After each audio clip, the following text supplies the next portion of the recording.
राम राम शेतकरी मित्रांनो, आपल्याकडे भुसावळचे योगेश पाटील म्हणून आलेले आहेत। आता आपण त्यांना आपली जे काही शेती आहे ती पूर्ण दाखवलेली आहे आणि आपण जे अशा निविष्ठा बनवतो हे सर्व दाखवलेलं आहे। आता आज जो व्हिडिओ टाकलेला आहे आपण SR कल्चरच्या, तर ते पण त्यांनी प्रत्यक्षात पाहून घेतलेलं आहे। आता आपली जमीन कशी आहे, काय आहे हे आता ते सांगतीलच। हे दादांनी पूर्ण क्षेत्र दाखवलं आणि ज्या ज्या ठिकाणी त्यांनी कल्चर वापरलं आहे त्या ठिकाणची माती आम्ही स्वतः हाताने काढून बघितली आणि त्या मातीचा जो वास बघितला तर हा वास असा आमच्याही शेतात सापडत नाही आणि जो पावसाळ्याच्या वेळेस जो मातीचा वास असतो तो वास त्या मातीला आहे। वरच्या मातीचा वास वेगळा आहे, खालच्या म्हणजे खणून काढलेल्या मातीचा वास वेगळा आहे आणि पिकांची क्वालिटी पण एक नंबर आहे। खोल किती करू शकतो आपण? खोल तर खूप म्हणजे जवळजवळ 1-1.5 बिल्ला त्याच्यावरती करून बघितलं तर सहज उकरलं जात आहे आणि मुळांची संख्याही खूप आहे त्याच्यामध्ये। काळ्या पडल्या आहेत का आपल्या मुळ्या? नाही, मुळ्या काळ्या नाही पडलेल्या, मुळ्या पांढऱ्या शुभ्र आहे बिलकुल। आणि विशेष म्हणजे पीक पूर्ण अवस्थेमध्ये येते? हो, पूर्ण अवस्थेमध्ये पीक आहे। आता हरभराचे आपण जे कोरणी केली ते मुळ्या किती खोल निघाल्या? मुळ्या पण खूप खोल निघाल्या, जवळजवळ 1-1.5 बिल्ला त्याच्या खाली निघाल्यात आणि तिथेही वास तसाच सेम आहे।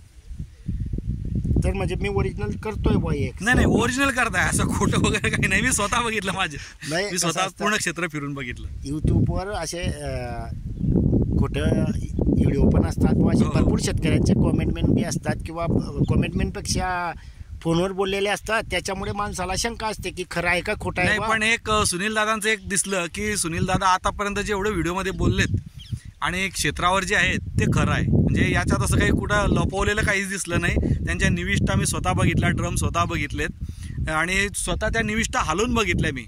जे वास असा नाही आहे की चला बाबा हे सांगतायत वेगळं, आपल्याला व्हिडिओमध्ये काही वास कळत नाही, पण स्वतः जागेवर आल्यानंतर मी स्वतः वास चेक केला, असा घाण वास वगैरे असं काहीही नाही, एकदम व्यवस्थित आणि चांगला वास आहे। तर हे जो वास आता आपण ज्या निविष्ठा बनवलेल्या आहेत या SR कल्चरमध्ये बनवल्या आहेत, त्याच्यामुळे वास याच्या दुर्गंध येतच नाही हे समजून घ्या।